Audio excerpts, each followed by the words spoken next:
Korang pelik tak kenapa Malaysia ada minyak sendiri tapi sibuk nak import dari luar? Lepas tu walaupun bising cakap kerajaan tak pandai jaga stok sebab bekalan import terganggu. Jadi bila Perdana Menteri keluar dan memberitahu tentang langkah berjimat cermat, kita ingat benda ni biasa, ni pesan jimat cermat je. Bila Perdana Menteri bagi tahu semalam, kita kata gembira, kita gembira kerana minyak kita kekal 199 sen. Tapi kita tak akan ambil berat. Perdana Menteri kata sampai Mei saja minyak kita boleh bertahan. Ini adalah minyak dalam stok simpanan. Ramai walaupun duk melompat lah kan. Harga minyak naik. Lepas tu walaupun jahat ni bukan main lagi, hasut orang ramai, penduduk kampung suruh pergi isi minyak. Pasal apa? Esok minyak naik ni. Lepas tu dia persalahkan Anwar Ibrahim punya bebal. Harga minyak dunia naik, tetapi Malaysia ada satu kelebihan yang banyak negara lain tak ada. Ramai tanya saya, bila harga minyak dunia naik, adakah Malaysia akan terjejas? Jawapannya jujur, ya, memang ada kesan. Apabila harga minyak dunia meningkat, kos pengangkutan dan barang di seluruh dunia juga naik. Rakyat memang akan merasainya. Tetapi ada satu kelebihan yang membantu negara kita. Hai, Assalamualaikum buat semua yang sedang menonton video ini. Kami di Tukang React mendoakan anda semua dalam keadaan sihat walafiat, dijauhi dari segala bala musibah dan sentiasa dalam lindungan Allah Subhanahu wa Ta'ala. Baik, hari ini kita akan membahas satu isu yang tengah hangat diperkatakan di seluruh dunia, iaitu krisis lonjakan kenaikan harga bahan bakar global yang diakibatkan oleh perang antara Iran dan Amerika bersama sekutunya Israel. Sejak Selat Hormuz di Iran ditutup, kapal-kapal yang membawa keluar bahan bakar dari negara-negara Teluk seperti Arab Saudi, Iraq, Qatar, UAE dan lain-lain untuk diekspor terkandas di Selat Hormuz sejak beberapa hari lalu. Ini menyebabkan harga minyak dunia melonjak hampir 2 kali ganda dan mengakibatkan ada negara-negara yang mula panik. Namun, dikala krisis ini terjadi, Malaysia antara negara yang dilihat sudah membuat persiapan rapi menghadapi situasi ini dengan kecekapan Perdana Menteri Malaysia serta sokongan Petronas Malaysia sebagai pengeluar minyak dunia hingga mampu mengekalkan harga minyak bersubsidi untuk rakyat Malaysia RM1.99. Korang pelik tak kenapa Malaysia ada minyak sendiri tapi sibuk nak import dari luar? Lepas tu walaupun bising cakap kerajaan tak pandai jaga stok sebab bekalan import terganggu. Jom kita fahamkan fakta dalam 60 saat. Minyak mentah kita ni, kualiti dia kayangan. Dia antara yang termahal di dunia. Jadi, strategi bijak kerajaan, dia jual minyak mahal kita ni keluar dan dapat untung yang besar. Lepas tu, kita import balik minyak bertapis yang lebih cost efektif untuk kegunaan harian kita. Dia ibarat kita jual durian musangking, tapi kita makan durian di 24. Dua-dua sedap, tapi poket negara lagi untung. Jadi sekarang ni, dunia tengah panas. Konflik kat Selat Hormuz buatkan rantaian bekalan import ni terganggu. Tapi jangan risau, PMX dah tegaskan hasil tata kelola Petronas yang cekap, stok minyak kita cukup sekurang-kurangnya sampai Mei 2026. Kita takkan biarkan rakyat beratur panjang macam dekat negara lain. Paling penting, walaupun harga pasaran dunia melambung sampai RM3 lebih, kerajaan Madani tetap kunci harga RON 95 dengan gunakan budi 95 pada harga RM1.99 seliter. Kerajaan sanggup tanggung subsidi berbilion ringgit demi pastikan rakyat tak terbeban dengan inflasi global. Korang kena buka mata. Sekarang ni dunia tengah bergolak. Perang kat Iran tengah meletus. Selat Hormuz tu jantung laluan minyak dunia. Bila kat sana panas, harga minyak dunia memang akan melambung tinggi secara mendadak. Jadi janganlah korang mudah percaya fitnah walaun yang asyik nak canang naratif minyak naik, bekalan tak cukup. Diorang ni cuma nak ambil kesempatan atas krisis global untuk buat korang panik je. Hakikatnya, kerajaan Madani tengah bekerja keras supaya pagar ekonomi kita ni, rakyat tak terkesan dengan krisis Asia Barat ni. Harga minyak kita masih RM1.99. Bekalan pun cukup sampai Mei. Kita jaga kita. Jangan bagi fitnah bakar negara. Berhenti sebar auta. Jom kongsi fakta.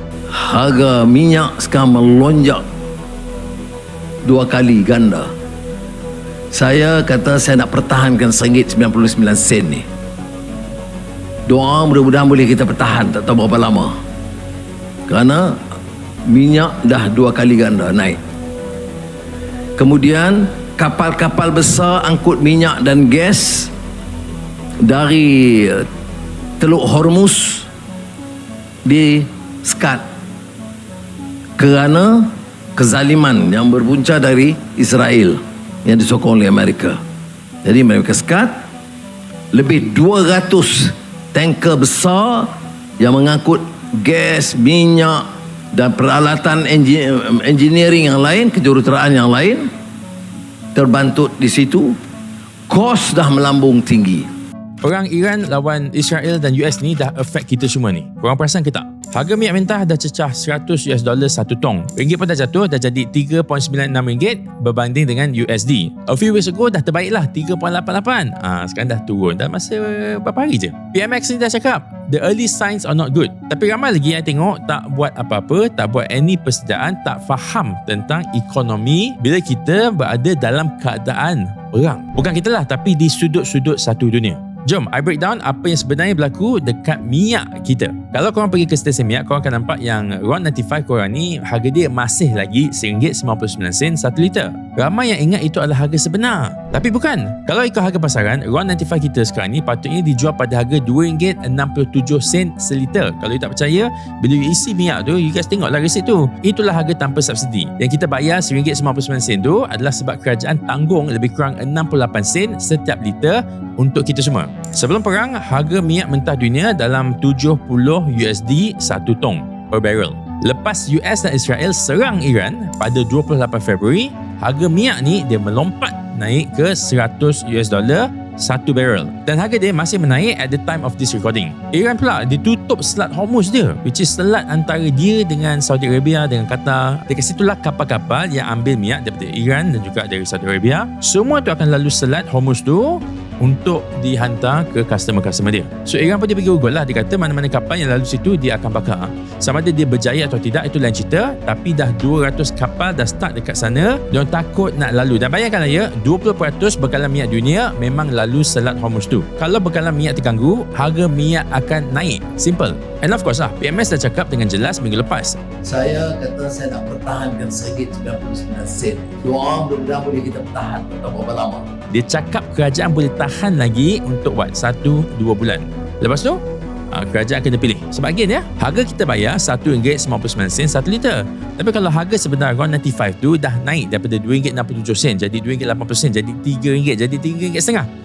Whatever the difference is, kerajaan yang kena tanggung sebagai subsidi kalau dia nak maintainkan harga RON 95 yang kita bayar pada harga RM1.99. Ataupun kerajaan boleh naikkan harga RON 95 tersebut. And of course ada kemungkinan yang kerajaan akan ambil jalan tengah di mana dia akan kurangkan capping budi madani tu. Setiap orang dapat 300 liter yang ada sebut 300 liter tu banyak, tak pakai pun 300 liter tu. Tapi capping tu dia boleh berubah. Dia boleh dinaikkan ataupun dia boleh dikurangkan. Maybe kerajaan boleh kurangkan jadi 100 liter saja. So maknanya for the first 100 liter saja kita bayar pada harga yang bersubsidi. Beyond that, kita kena bayar harga tanpa subsidi. Itu satu benda yang dia boleh buat.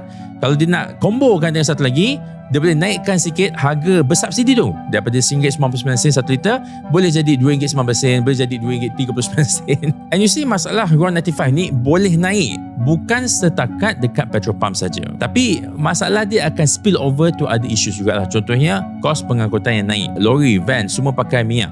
Kos pengeluaran pun naik. I bukan nak kata benda ni akan berlaku, tapi benda ni boleh berlaku. And of course PMS pun dah cakap, dah bagi tahu dah macam warning lah kat kita semua. Brace yourselves for the global economic situation.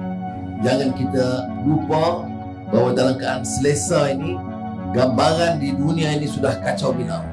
Bila consumer punya confidence ni rendah, kita akan save money, which is good. Tetapi perniagaan, sales akan drop. Kalau kita nampak ada orang boleh buat duit, maybe dia saja yang buat duit. Tapi perniagaan yang lain semua maybe akan suffer.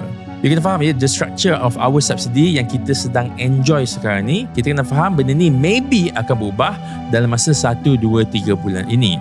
Dan kita kena mula adjust kita punya perbelanjaan sekarang. Bukannya by the time dah terlambat, aku dah terbelilah kereta baru, tak tahu pula harga minyak akan naik. So korang pula macam mana? Cuba ceritakan sikit apa yang korang expect dalam perang ni, apa yang berlaku pada kita sebagai rakyat, dan apa yang expect from the kerajaan. Adakah mereka patut teruskan subsidi walaupun duit yang digunakan untuk bayar subsidi tu boleh digunakan untuk pembangunan lain di negara kita? Ramai walaupun duk melompat lah kan. Harga minyak naik. Lepas tu walaupun jahat ni bukan main lagi, hasut orang ramai, penduduk kampung suruh pergi isi minyak. Pasal apa? Esok minyak naik ni. Lepas tu dia persalahkan Anwar Ibrahim punya bebalnya. semua orang tahu dunia sekarang ni tengah berlaku krisis ekonomi, terutamanya minyak, disebabkan peperangan yang berlaku di Timur Tengah. Tapi baiknya Anwar Ibrahim ni, dia kekalkan subsidi RON 95 tu, yang RM1.99 tu. 1 sen pun tak naik, macam Wala Undok cakap. Lepas tu kerajaan tambah lagi 300 sebulan untuk budi diesel ni. Jadi kepada orang ramai, korang tak payah bersesak-sesak dekat stesen minyak, buat letih je. Korang buat santai-santai, minyak ni kekal harga RM1.99. Dunia tak sama dengan Malaysia sebab kita ni minyak disubsidi. Dunia ini mengikut harga minyak naik. Itu yang membezakan kenapa tuan-tuan tak begitu faham dan kita semua tak sensitif benda ni. Sebab kita rasa hidup berjalan seperti biasa. Jadi bila Perdana Menteri keluar dan memberitahu tentang langkah berjimat cermat, kita ingat benda ni biasa. Oh, ni pesan jimat cermat je. Bila Perdana Menteri bagi tahu semalam, kita kata gembira. Oh, kita gembira kerana minyak kita kekal 1.99 sen. Tapi kita tak akan ambil berat. Perdana Menteri kata sampai Mei saja minyak kita boleh bertahan. Ini adalah minyak dalam stok simpanan. Jadi hari ini saya kata salah satu daripada yang kita kena faham daripada PM cakap yang tak nak rosak. Saya bukan katalah, saya tegur lah. Patutnya PM cakap tu terang je semalam. Jangan bagi orang kita berada dalam keadaan, oh bestnya ucapan semalam adalah kejutan kerana minyak tak naik. Tidak, ucapan semalam sepatutnya menghantar notis terus seperti mana saya hantar pada tuan-tuan, iaitu memperingati rakyat kita sedang melalui masa-masa yang sukar pada bila-bila masa. Jadi oleh kerana orang politik akan sentiasa bercakap perkara yang mengembirakan kita semua, saya civil society, tuan-tuan civil society, jadi kita ada kepentingan sebagai orang yang tidak berparti. Jadi kita kongsi benda ni bahawa sebenarnya di luar daripada agenda politik, masyarakat dunia akan berdepan dengan apa dipanggil krisis ekonomi daripada kenaikan inflasi harga makanan. Industri akan menjadi lemah. Saya bagi tahu dekat tuan-tuan, apa yang kilang boleh buat kalau harga naik $200 per barrel? Kilang akan keluarkan pengeluaran yang kurang. Kenapa? Kalau dia keluarkan, kos barang menjadi mahal. Kenapa kos barang menjadi mahal? Kos barang menjadi mahal kerana minyaknya mahal. Bila kos barang menjadi mahal, tak ada pembeli. Kerana pembeli sedang mengalami inflasi. Kerana kita nak kenakan duit kita banyak pada makanan. Kerana harga makanan dah naik 30%, 40%. Kita tak belilah barang-barangan bukan makanan. Kerana duit kita dah pergi pada makanan, kesan daripada kenaikan $200 minyak per barrel tu jadi 3 kali ganda pada harga sekarang. Yang saya kata tadi pula, makanan dalam dunia ni ada rantaian. Dia bergerak ke sana, orang ni jual benda ni, orang ni jual benda ni. Pusingan makanan ni atas satu pinggan, atas satu meja makan. Tak satu negara mengeluarkan makanan. Kita import daging daripada Australia. Kita import susu daripada Australia. Kita ambil ikan daripada Thailand. Okey, sama dia. Negara-negara lain, rantaian makanan di dunia ni, satu negara tanam benda ni tapi dia import benda daripada negara lain. Jadi negara berkongsi rantaian makanan. Kerana berkongsi rantaian makanan inilah rantaian yang akan menjadi kadar inflasi lebih mudah. Kerana rantaian makanan ini digerakkan dengan menggunakan kapal. Walaupun kos makanan tak meningkat, kos kapal yang akan meningkat. Yang kedua, bila saja tiada daya beli kerana perpindahan ke atas kos, industri akan menjadi lemah. Bila industri menjadi lemah, apa yang industri boleh buat? Tak mengeluarkan pula production yang tinggi kerana kos minyak mahal, dan pembeli tak akan membeli kerana duit daya beli telah dipindahkan untuk menampung kenaikan harga makanan. Ini krisis yang akan menjadikan kehilangan pekerjaan, syarikat-syarikat pelaburan akan keluar, banyak industri akan terhenti secara tiba-tiba, penstrukturan ataupun reset ekonomi pun kena bermula. Harga petrol RON 95 akan terus kekal pada paras RM1.99 per liter. There will be no sambutan rumah terbuka Aidilfitri oleh agensi-agensi kerajaan. Ada mangkak-mangkak ubi yang duk banding. Ni, korang tahu tak, negara-negara jiran kita sekarang ni, Vietnam, Thailand, yang jauh sikit Bangladesh, Pakistan ni, mereka semua tengah kelang kabut, tengah panik sekarang ni. Ada yang dah mula umum langkah kecemasan untuk reduce penggunaan bahan api dalam negara. Kerajaan mereka umum akan buat akan pertimbangkan polisi luar biasa, work from home, hari bekerja. Ada negara yang dah mula pendekkan hari bekerja kepada 4 hari, kepada 3 hari. Ada negara yang dah tutup universiti semata-mata nak reduce penggunaan bahan api dalam negara. Pasal apa ni yang kelang kabut sangat ni? Pasal pasaran minyak dunia sekarang ini berada dalam keadaan yang super sensitif, sangat-sangat sensitif, kesan daripada konflik Asia Barat. Harga minyak dekat beberapa negara jiran kita sekarang ini ada yang dah mula melambung. Sebab kerajaan mereka tak mampu lagi dah nak tanggung subsidi yang terlalu besar, subsidi yang terlalu tinggi. Kerajaan mereka tak mampu nak tanggung. Maka mereka terpaksa ikut harga market, terpaksa biarkan harga minyak melambung, ikut market punya harga lah. Sekarang ni pun Iran tengah duk target kapal-kapal tanker bawa minyak yang lalu dekat Selat Hormuz tu. Sampai bila perkara ni akan berlarutan, tak ada orang tahu. Jadi bila market minyak ni expect bekalan minyak tu terganggu untuk satu tempoh yang tak menentu, mungkin lama, mungkin sekejap, maka harga minyak ni akan terus naik lah. Dia akan naik. Banyak dah negara yang dah mula minta rakyat mereka bersedia untuk sebarang kemungkinan besar yang secara langsung memang akan terkesan, akan bagi kesan kepada rakyat mereka itu sendiri. Tapi mereka tak ada pilihan lain. Tak ada kerajaan dalam dunia ni yang nak susahkan rakyat mereka, tapi mereka terpaksa buat. Tapi kita dekat Malaysia sangat-sangat beruntung lah kan. Alhamdulillah baru siang tadi Datuk Seri Anwar Ibrahim umum harga petrol RON 95 akan terus kekal pada paras RM1.99 per liter melalui inisiatif Budi 95 kan. Walaupun harga minyak dekat pasaran dunia ni tengah duk mencanak naik ni, tapi kita boleh sustain, kita boleh maintain lagi RM1.99 kan. Ramai yang anggap benda ni benda remeh. Dia kata apa benda punya Perdana Menteri lah duk umum benda-benda remeh macam ni, kata berita yang mengejutkan apa semua. Tapi sebenarnya kerajaan sedang menanggung kos subsidi yang sangat-sangat tinggi ni untuk RON 95 alone, untuk make sure rakyat kebanyakan tak terkesan kan. Kalau harga petrol naik, semua benda boleh naik. Kos pengangkutan naik, harga makanan, harga barang naik, kos logistik perkhidmatan naik. Kita panggil domino effect yang akan secara langsung bagi kesan kepada ekonomi domestik. Banding dengan negara-negara di Asia Tenggara ni, negara-negara di Asia kan, harga minyak dekat negara kita, dekat Malaysia ni masih antara yang paling murah kan. Kerajaan Madani boleh kekalkan lagi RM1.99 ni ketika satu dunia tengah panik ni kan. Satu dunia tengah duk kelang kabut. Ada negara yang dah mula minta rakyat mereka terima hakikat bahawa kerajaan mereka tak mampu nak tanggung lagi subsidi. Ada yang tutup universiti, work from home, kurangkan hari bekerja apa semua, tapi kita masih lagi mampu bertahan. This is a very perkara yang kita sangat-sangat kena bersyukur lah. Jadi Perdana Menteri pun dah sahkan there will be no sambutan rumah terbuka Aidilfitri oleh agensi-agensi kerajaan untuk kita jimatkan kos kan. Tapi itulah ada mangkak-mangkak ubi yang duk banding, time Chinese New Year tu kemain kerajaan buat open house, agensi-agensi kerajaan buat open house kemain meriah. Time raya Aidilfitri untuk umat Islam ni tiba-tiba nak jimat, nak cancel, nak batalkan apa itu ini kan. Ini pun satu jenis bebal, tak kerti nak baca keadaan semasa. Anwar Ibrahim, Perdana Menteri, dia umum government tak buat open house je. Bukannya Anwar umum jangan beraya, jangan sambut hari raya, apa yang kelang kabut sangat korang ni.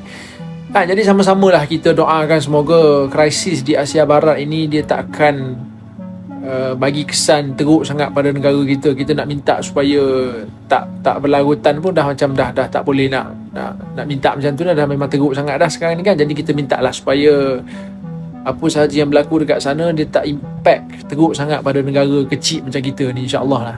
Jadi bila semalam Yang Amat Berhormat Perdana Menteri menegaskan bahawa kerajaan, bila kita teliti apa yang ada pada Petronas dan juga bekalan-bekalan, memang cukup sekurang-kurangnya untuk 2 bulan ke depan. Masa yang sama, kalau kita lihat apa yang berlaku setakat semalam di Selat Hormuz, sekurang-kurangnya 400 kapal tidak dapat melalui kawasan itu untuk pergi ke negara-negara destinasi mereka. Ini akan ada kesan kepada negara-negara terutama yang tidak ada stok bekalan minyak. Dan kita telah mula membaca laporan-laporan berita dari negara-negara sama ada di sekitar rantau Asia Tenggara atau negara-negara yang lain. Pertama, kesan dari segi harga minyak. Di beberapa negara sekitar kita pun harga minyak melambung tinggi untuk rakyat biasa. Tapi apa yang kerajaan Madani lakukan untuk melindungi rakyat daripada kesan perubahan yang terlalu tinggi, bagi pasaran biasa, bagi orang yang bukan rakyat Malaysia, ada kenaikan berkuat kuasa hari ini, tengah malam tadi. Tapi untuk semua rakyat Malaysia, warga negara, kita kekal menerima Budi 95 sebanyak 300 liter kuota kita setiap seorang pada harga RM1.99 seliter. Adakah kerajaan mampu untuk menampung subsidi ini? Pada ketika ini, setakat semalam dalam perbincangan di Jemaah Menteri, kita percaya ya, boleh. Tapi kedudukan harga minyak di pasaran dunia berubah hampir setiap jam, hampir setiap hari berdasarkan apa yang sedang berlaku di Asia Barat. Itulah sebab kenapa dalam mesyuarat Jemaah Menteri semalam kita putuskan pembentukan 2 jawatan kuasa. Pertama, untuk meneliti kesan ekonomi melibatkan Kementerian Kewangan, Kementerian Ekonomi, MITI, KPDN dan lain-lain. Kedua adalah satu jawatan kuasa untuk meneliti aspek-aspek penguatkuasaan. Bila harga minyak di Malaysia RM1.99 seliter untuk RON 95 dan diesel yang bersubsidi RM2.15, manakala di Thailand RM5.68 yang setara untuk RON 95 dan di Singapura mencecah hampir RM10 seliter, maka sudah pasti ada pihak-pihak yang tidak bertanggungjawab ingin meraih keuntungan daripada perbezaan yang begitu ketara ini. Bermula 12 hari bulan 3 hari ini, minyak naik 6 kupang, RON 97 naik 6 kupang, RON 95 tanpa subsidi naik 6 kupang, RON 95 yang subsidi masih stay RM1.99 1 liter. Diesel Semenanjung Malaysia naik 6 kupang, diesel Sabah Sarawak masih kekal.